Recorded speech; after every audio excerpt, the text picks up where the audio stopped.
जय हिंद दोस्तों, मेरा नाम बाबा रामदास और आप मेरा यूट्यूब चैनल देख रहे हैं दद्दा की खरी खरी। तो साहब, हरियाणा के खेल मंत्री जी फिर विवादों में हैं। नाम है उनका संदीप सिंह। पुराने हॉकी खिलाड़ी रहे हैं, हॉकी कप्तान रहे हैं, बड़े हाई प्रोफाइल खिलाड़ी रहे हैं और इतने हाई प्रोफाइल थे कि भाजपा ने उनको राजनीति में लाना उचित समझा और उनको टिकट दिया और टिकट देके एमएलए बनाया और न सिर्फ एमएलए बनाया बल्कि मंत्री बनाया। और देखिए, हमारे हिंदुस्तान में ना एक आम धारणा रही है कि नहीं, ये जितने भी नेता परेता और जितने भी ये बड़े बड़े अधिकारी अफसर कॉरपोरेट लोग जो हैं, ये खेल खेल मैनेजमेंट में नहीं रहने चाहिए, खिलाड़ियों को आगे लाना चाहिए, खिलाड़ी ही ज्यादा खेलों का कल्याण कर सकते हैं। ऐसा एक ये मिसकंसेप्शन मैं मानता हूं, क्योंकि मेरा निजी अनुभव यह है कि जितने भी खिलाड़ी खेल प्रशासक बने हैं तो उनकी सबकी परफॉर्मेंस बहुत बुरी रही है और खिलाड़ियों के अनुभव बहुत अच्छे नहीं रहे उनके साथ। खैर साहब, और संदीप सिंह के भी बहुत अच्छे नहीं अब तक आ रहे हैं। जो लेटेस्ट मामला है उसमें यह है कि एक शिक्षा डागर नाम की एक इंटरनेशनल एथलीट है हरियाणा की, उनको हरियाणा सरकार ने जूनियर कोच अपॉइंट कर रखा है। हरियाणा की एक ये पॉलिसी रही है और ये बहुत अच्छी पॉलिसी है, एक बहुत अच्छी योजना है, जिसमें वो अंतर्राष्ट्रीय खिलाड़ियों को, जो एक्टिव खिलाड़ी हैं, उनको एज अ कोच अपॉइंट कर लेते हैं हरियाणा खेल विभाग में। और उनको जहां पे वो प्रैक्टिस करते हैं या जिस ग्राउंड में वो प्रैक्टिस करना चाहते हैं वहीं उसी जिले में पोस्टिंग दे दी जाती है। और उसके बाद जब वो इंटरनेशनल कैंप्स में, जब इंटरनेशनल कॉम्पिटिशन के जो कोचिंग कैंप लगते हैं, जब कैंप में सेलेक्ट हो जाते हैं तो कैंप में चले जाते हैं। पर जब वो कैंप में नहीं होते हैं तब उनको जो है वो अपने होम ग्राउंड में जहां पर भी वो प्रैक्टिस करना चाहते हैं वहां उनको पोस्टिंग दे दी जाती है। इससे वाकई खिलाड़ियों को एक बहुत बड़ी सुविधा है, क्योंकि मैंने बहुत अच्छे अच्छे खिलाड़ियों को रुलते हुए देखा है। भाई, बहुत अच्छा खिलाड़ी है, उसको मान लीजिए रेलवे ने अपॉइंट कर लिया या किसी एक विभाग ने अपॉइंट कर लिया, तो वो विभाग ये कहता है कि ठीक है भैया, तुम 8 घंटे ड्यूटी मत करो पर कम से कम हाजिरी लगाने रोज आओ। तो वो खिलाड़ी के लिए, तो बेचारे के लिए वो हाजिरी रोज लगाना, अगर वो एक्टिव खिलाड़ी है तो उसको तो हाजिरी रोज लगाने जाना भी भारी पड़ने लगता। अच्छा, होता क्या है वही प्रॉब्लम कि मान लीजिए होम ग्राउंड है उसका रोहतक, भिवानी, झज्जर में कहीं, पोस्टिंग मिल गई उसको दिल्ली। अब या तो वो दिल्ली शिफ्ट हो या रोहतक से फिर दिल्ली रोज हाजिरी लगाने आए, 4 घंटे उसके खराब होते हैं।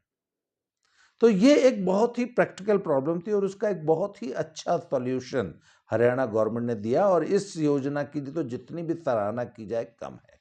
तो उसी योजना के तहत शिक्षा डागर जी को, जो कि मूलतः एथलीट है और उनके इवेंट जो है वो 400 मीटर्स है, तो वो हैं अपने असिस्टेंट को, सॉरी जूनियर कोच, उनको अपॉइंट कर लिया गया। फिर उनका पता नहीं क्या विवाद हुआ, वो क्या ऐसा उनसे नाराजगी हुई आपस में कि साहब कल परसों जो है अभय चौटाला, इनेलो नेता, की एक प्रेस कॉन्फ्रेंस में शिक्षा डागर ने संदीप सिंह के खिलाफ बहुत गंभीर आरोप लगाए हैं, जिसमें साहब इन्होंने मुझे एक तरह से सेक्सुअल असॉल्ट के, मुझे इनएप्रोप्रिएटली टच किया, मतलब गलत तरीके से टच किया। मैं किसी तरह जान बचा के भागी। पहले मंत्री जी ने मुझे जो है बोला कि तुम इंस्टाग्राम और स्नैपचैट जो है डाउनलोड करो अपने फ़ोन में। फिर ये मुझे इंस्टाग्राम और स्नैपचैट पे मैसेजेस भेजने लगे, परंतु मेरे पास कोई भी मैसेज रिकॉर्ड या प्रूफ के तौर पे नहीं है, क्योंकि वो कहती है कि वो पता नहीं कौन से ऐप से मैसेज भेजते थे जो तुरंत डिलीट हो जाता था। तो उन्होंने जो आरोप लगाए उसके बाद कहते हैं फिर मैं मंत्री जी ने मुझे मिलने के लिए बुलाया अपने घर पे, जो उसको कैंप ऑफिस भी बोला जाता है, वहाँ मंत्री का जब भी आवास होता है तो वहाँ एक ऑफिस भी बना होता है। तो कहते हैं मंत्री जी मुझे फिर अपने जिस ऑफिस में कैमरा लगा होता है उससे अलग कहीं कैबिन में ले गए, वहाँ पे मंत्री जी ने मुझे इनएप्रोप्रिएटली टच किया और बोला कि तुम मुझे खुश रखो तो मैं तुमको खुश रखूंगा। इस टाइप से उन्होंने आरोप लगाए। हालांकि शिक्षा डागर ने अपने किसी भी आरोप के पुष्टि के लिए या आरोपों की सत्यता साबित करने के लिए किसी किस्म का कोई भी प्रूफ उनके पास नहीं है, सिर्फ आरोप ही आरोप है।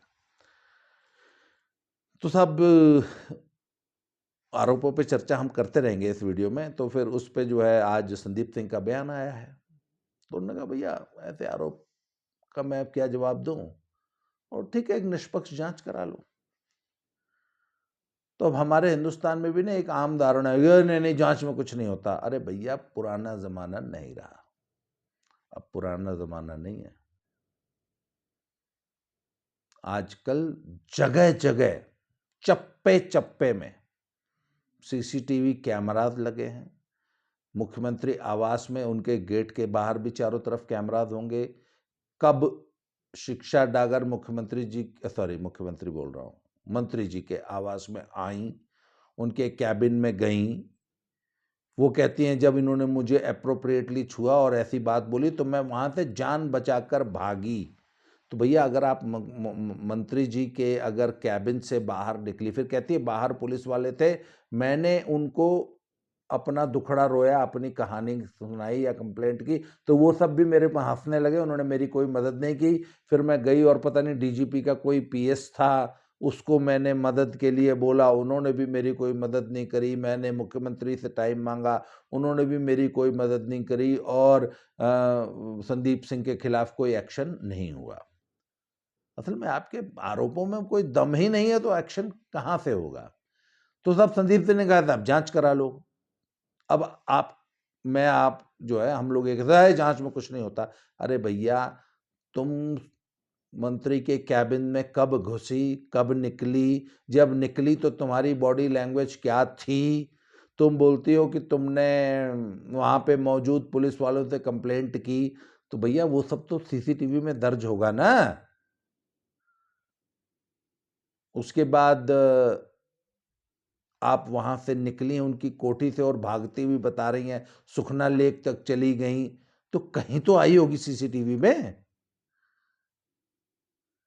और कंप्लेंट करी, तो कंप्लेंट का तो सबसे अच्छा तरीका होता है सीधे थाने जाओ और थाने में एफआईआर लिखाओ। तुम्हारी एफआईआर न ले तो आजकल तो 101 रेमेडीज हैं। आप अगर थाने में गए, थाने ने आपके एफआईआर नहीं लिखी, तो आप डायरेक्ट एसएसपी को रजिस्ट्री कर दीजिए। कोर्ट में जाके पता नहीं कौन सा बयान होता है 164 का, कौन सा पता नहीं कौन सा एक होता है, वो वकील साहब लोग बताएंगे कि कोर्ट से जाके अपना एफआईआर लिखवा लीजिए, मुकदमा लिखवा लीजिए। वो सब आपने कुछ नहीं किया और आज आप अचानक जो है 2-3 महीने बाद प्रकट होकर इस प्रकार के आरोप लगा रही हैं, और एकदम तथ्यहीन आरोप है। देखिए मुझे आमतौर पे मुझसे आशा नहीं की जाती कि मैं संदीप सिंह का फेवर करूंगा। मैं संदीप सिंह का कोई बहुत बड़ा प्रशंसक नहीं हूँ। इससे पहले भी वो मनु भाकर वाले केस में मैं संदीप सिंह की बहुत कड़ी आलोचना करते हुए अपने चैनल पे एक वीडियो बना चुका हूँ। तो लोग मुझसे एक्सपेक्ट कर रहे होंगे कि मैं इस केस में भी संदीप सिंह की आलोचना करूंगा, पर नहीं, इस केस में मैं सीधे सीधे जो आरोप लगाने वाली लड़की है वो मुझे ऐसा लगता है कि एकदम तथ्यहीन आरोप लगा रही है, जिसमें उसके पास अपने आरोपों को सही सिद्ध करने के लिए किसी किस्म का कोई प्रूफ नहीं है। और अगर जांच होगी तो उसमें सचमुच सब कुछ सच सामने आ जाएगा। और बल्कि अब तो संदीप सिंह को इस बात के लिए इंसिस्ट करना चाहिए कि नहीं, आप में एकदम निष्पक्ष जांच कराइए, जांच होनी बहुत जरूरी है। इस तरह तो कल को अच्छा, ये जब से निर्भया कानून आया है ना, तो हिंदुस्तान में तो लड़की, कोई भी लड़की किसी के भी खिलाफ उठ के कोई भी आरोप लगाते, सिर्फ आरोप लगाने होते हैं, चलो जी हो गया, फिर मीडिया ट्रायल शुरू हो जाता है। तो ऐसे तो कोई भी कल को मेरे ऊपर, आपके ऊपर, किसी के ऊपर भी कोई लड़की, सिर्फ बोलना ही तो है। और साहब उसमें निर्भया कानून में तो ऐसे ऐसे प्रावधान है कि इसने मुझे गलत निगाहों से देखा, अब साहब देखना भाई, ये मैं हमेशा से कहता आया हूं कि महिलाओं में, औरतों में एक छठी इंद्री होती है जो कि बैड टच, या अगर आप किस निगाह से औरत को देख रहे हो, इन महिलाओं को पता लग जाता है। पर वो महिलाओं को पता लगता है, जज साहब को नहीं पता लगेगा। एक लड़की कह रही है कि साहब इसने मुझे गलत निगाहों से देखा, कैसे प्रूव करो कि भैया गलत निगाहों से देखा? भाई जज साहब के सामने आप कैसे प्रूव करेंगे कि उस वक्त देखने की निगाहें सही थी या गलत थी? और गलत निगाह से देखने पर जो है आप किसी पर जो है उत्पीड़न का और इस प्रकार के केसेस लाद देंगे। इसीलिए पिछले साल जो है ऑल इंडिया डीजीपीज कॉन्फ्रेंस में ये मुद्दा उठा था। उसमें बताया गया कि महिलाओं द्वारा इस प्रकार की जितने भी कंप्लेंट्स की जा रही हैं उसमें अधिकांश झूठी और फर्जी पाई गई हैं। इसलिए भैया महिलाओं द्वारा ये उत्पीड़न के केसेस में जरा संभाल के जांच कीजिए और तुरंत गिरफ्तारी के लिए प्रेशर मत बनाइए। तुरंत जो है जो एक्यूज्ड हैं उनकी तुरंत गिरफ्तारी मत कीजिए, पूरी तरह जांच करके, क्योंकि 90% कंप्लेंट्स या उससे भी ज्यादा कंप्लेंट्स फर्जी पाई गई हैं। औरतों के हाथ मर्दों से हिसाब किताब बराबर करने का, मर्दों को फंसाने का, मर्दों को परेशान करने का, मर्दों की ब्लैकमेलिंग और एक्सटॉर्शन का एक हथियार सरकार ने निर्भया कानून की आड़ में दे दिया है। ऐसा ही हथियार वो था, क्या नाम, वो दहेज कानून, एक ये आ गया निर्भया कानून। तो सब ऐसे ही तथ्यहीन आरोप। हाँ, वो कहते थे मुझे इंस्टाग्राम और स्नैपचैट पे मैसेजेस भेजते थे, तुरंत डिलीट हो गए। अरे भैया डिलीट होते होते भी तो होते हैं 2 4 5 10 सेकंड बाद डिलीट होते हैं ऑटो डिलीट मैसेजेस। कहते जी स्क्रीनशॉट अगर आप नहीं ले सकते उसका तो फोन से फोटो खींच लेती, कुछ तो होता, कुछ तो दिखाने के लिए होता। आपके पास कोई तथ्य नहीं है, कोई प्रूफ नहीं है, आप मंत्री जी पे आरोप लगा रहे हैं। और आरोप भी कहां लगा रहे हैं साहब? एक विपक्षी नेता की प्रेस कॉन्फ्रेंस में। तो साहब ऐसा आरोप कहां स्क्रूटनी में ठहरेगा? खैर, तब अब आरोप लगा है तो जांच तो होगी, जांच होनी भी चाहिए। तो साहब एक तो ये केस हो गया। जहां तक संदीप सिंह जी की बात है, मैं संदीप सिंह की शुरू से इस मामले में आलोचना करता आया हूं कि उनकी बहुत सारी ऐसी शिकायतें मिलती हैं जहां वो खिलाड़ियों के साथ बहुत अच्छा बर्ताव नहीं करते आए हैं, और बहुत सारे ऐसे मामले आए हैं जहां उन्होंने खुद एक खिलाड़ी होते हुए खिलाड़ियों की मदद नहीं की है, बल्कि उल्टा उन्हें परेशान किया है। मनु भाकर वाला केस आपको याद होगा, वो मनु भाकर की एक वीडियो मैंने बना रखी है, वो आप देख लीजिएगा मेरे चैनल पे। मनु भाकर जो इंटरनेशनल एथलीट थी और ओलंपिक में भी गई थी और बहुत ही प्रॉमिसिंग, बहुत जूनियर शूटर वो है, शूटर है। और वो जाके 3-3 साढ़े 3 घंटा इनके घर पे बैठी रही थी और ये उससे मिलने तक नहीं आए थे। तो सब अभी एक लेटेस्ट एक किस्सा है, एक जैस्मिन लंगोरिया, हाँ बच्ची का नाम है साहब जैस्मिन लंबोरिया, बॉक्सर है भिवानी की, और वो भी कॉमनवेल्थ गेम्स की मेडलिस्ट है, एशियन गेम्स खेली है। उनके एक कोच हैं संदीप, उनका नाम भी संदीप सिंह है। तो ये बच्ची जो है वहाँ ट्रेनिंग करने गई थी यूरोप में, और वहाँ से इसको डायरेक्टली जो है कॉमनवेल्थ गेम्स खेलने जाना था। वहाँ पहुँची और पीछे से इसके कोच का, क्योंकि ये भिवानी में रहती है, तो इसका जो पर्सनल कोच है, पर्सनल कोच नहीं, जो इसके जो बेसिक कोच है, बेसिक कोच होता है जिसने बचपन से जो है खिलाड़ी को ट्रेनिंग दी होती है, जिसका खिलाड़ी के साथ बहुत अच्छा रैपो होता है, वो खिलाड़ी की नस नस को जानता है, ही अंडरस्टैंड्स द ट्रेनिंग। तो साहब वो संदीप सिंह नाम के एक थे, उनका साहब तबादला कर दिया गया भिवानी से हिसार। अब कोई उनसे पूछे कि ये क्यों किया गया? अच्छा, फिर उस लड़की ने वहाँ पे अपने ट्रेनिंग कैंप से, कॉमनवेल्थ गेम के ट्रेनिंग कैंप से मंत्री जी को एक रिक्वेस्ट करी कि प्लीज़ मेरे कोच का जो है वापस तबादला है भिवानी किया जाए, इससे मुझे बहुत दिक्कत होगी और मुझे अभी एशियन गेम्स की तैयारी करनी है।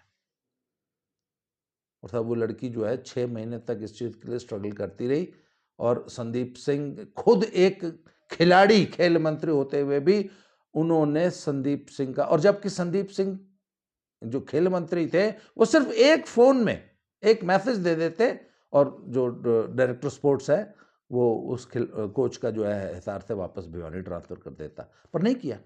अच्छा साहब, क्या खुंदक थी भाई, एक खिलाड़ी को और एक कोच को आपने डिस्टर्ब क्यों किया? उसका तब जो कारण निकल के आता वो ये है कि ये जो संदीप सिंह, उस कोच का नाम भी संदीप सिंह था और हमारे जो हॉकी खिलाड़ी मंत्री जी हैं इनका नाम भी संदीप सिंह है। ये दोनों कभी दोनों पुलिस में हुआ करते थे और मधुबन में ट्रेनिंग करते थे, की थी इन्होंने साथ में। तो शायद संदीप सिंह कोच से मंत्री जी का कुछ हल्का सा मनमुटाव कभी हो गया था, आज से 5 7 10 साल पहले। तो मंत्री जी वो खुंदक वाली बात जो थी ना वो अभी तक अपने दिल में फंसाए बैठे थे और अब मौका पड़ने पे उन्होंने वो खुंदक जो है अब अपने उस साथी खिलाड़ी से निकाल ली और उसका ट्रांसफर भिवानी से हिसार कर दिया। अब ये तो एटीट्यूड है संदीप सिंह जी का। तो ये जो एथलीट ने इनके पर आरोप लगाए हैं ये बेशक अनर्गल हो सकते हैं, हालांकि मैं कोई जज नहीं हूं, उसकी जांच होगी और उसमें दूध का दूध पानी का पानी हो जाएगा। और जहां तक मुझे लगता है कि ये टोटली अनर्गल आरोप है, राजनीति से प्रेरित है, ये फर्जी झूठे आरोप हैं। इस तरह कोई जिम्मेवार खिलाड़ी और जिम्मेवार पद पे बैठा व्यक्ति ऐसे इतने हाई प्रोफाइल खिलाड़ी से इस प्रकार बिहेव नहीं करता है जैसा कि वो आरोप लगा रही हैं।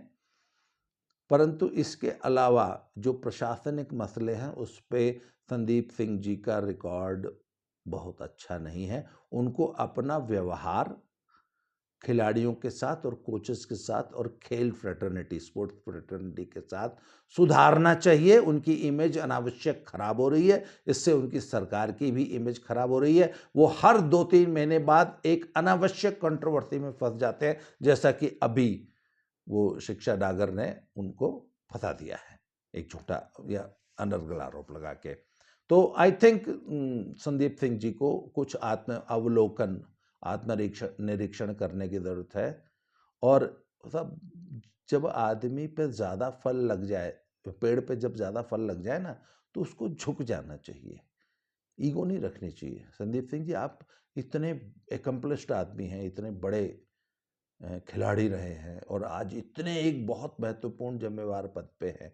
और हरियाणा जो कि स्पोर्ट्स का पावर हाउस है, जो कि पूरे हिंदुस्तान की धुरी है स्पोर्ट्स की, हरियाणा इतने महत्वपूर्ण राज्य में इतने महत्वपूर्ण पद पे आपको बैठाया है, तो आपको अपनी उस पद की गरिमा का और आपके ऊपर जो विश्वास दिखाया है हिंदुस्तान की जनता ने, कम से कम उस विश्वास पे तो खरे उतरिए। और आपसे अपेक्षा की जाती है कि खिलाड़ी आपसे खुश रहें। हालांकि आप वहां खिलाड़ियों को खुश करने के लिए नहीं बैठे हैं, आप स्पोर्ट्स का कल्याण करने के लिए वहां बैठे हैं। तो कम से कम वो ड्यूटी अपनी पूरी करिए। और मुझे पूरा विश्वास है कि ये जो आप पर आरोप लगे हैं इनसे आप साफ बेदाग और एकदम बाइज्जत यार इन आरोपों से बरी होंगे। पर आपसे अपेक्षा मैं ये करूंगा कि आप न सिर्फ हरियाणा बल्कि देश की स्पोर्ट्स के लिए और बेहतरीन काम कर सकें। इन शुभकामनाओं के साथ आज की इस वीडियो को हम यही समाप्त कर रहे हैं। अगले वीडियो में अगले टॉपिक में फिर से मिलते हैं। Thank you very much.